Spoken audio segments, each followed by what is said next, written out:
Qabel l-aħħar elezzjoni ġenerali, Lorenz Gonzi kien wiegħed li l-proġett ta' Smart City se joħloq il fuq minn 5,000 impjieg ġdid, ħafna minnhom fl-oqsma tal-informatika u li minnhom kellhom igawdu fost oħrajn l-istudenti tal-MCAST.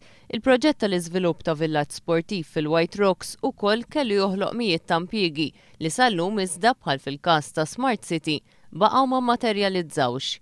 Flaqa politika f'ħalsa Lorenz Gonzi tkellem dwar il-ħolqien tax-xogħol, iżda għażel li ma jsemmi xejn dwar dawn iż-żewġ proġetti. Fit-tmiem il-laqa One News xtaq jagħmel numru ta' mistoqsijiet lill Prim Ministru dwar Smart City u l-White Rocks, iżda l-darb'oħra Lorenz Gonzi njora l-mistoqsijiet u baqa' sejjer.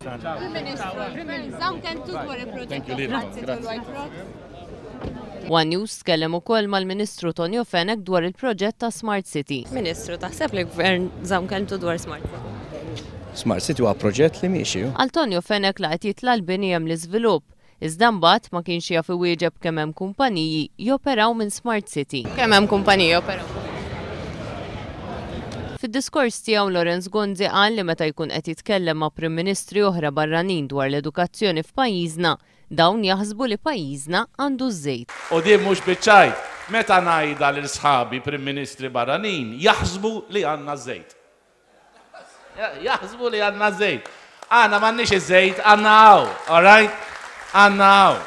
U minkejja li ftit tal-ġimgħat wara li l-Caritas ħarġet rapport li fih tgħid li l-paga minima għandha tiżdied, il-Prim Ministru l-ħadd filgħodu f'ħalsafi ftaħar b'kemm din skontu żdiedet fl-aħħar 4 snin. Il-minimum wage f'pajjiżna meta tot iż-żidiet kollha li tajna, żdiedet f'dal-aħħar 4 snin b'1,000 € fis-sena. Fl-istess ħin mingħajr m'għamel ebda referenza żidiet fil-kontijiet tad-dawl u l-ilma, fil-prezzijiet tal-fjuwil u tal-gass u fl-aktar affarijiet essenzjali bħall-ikel, il-Prim Ministru ftaħar ukoll b'kemm skontu żdiedet il-paga medja f'pajjiżna mill-aħħar elezzjoni ġenerali l-hawn. Il-paga medja żdiedet b'2,000 €.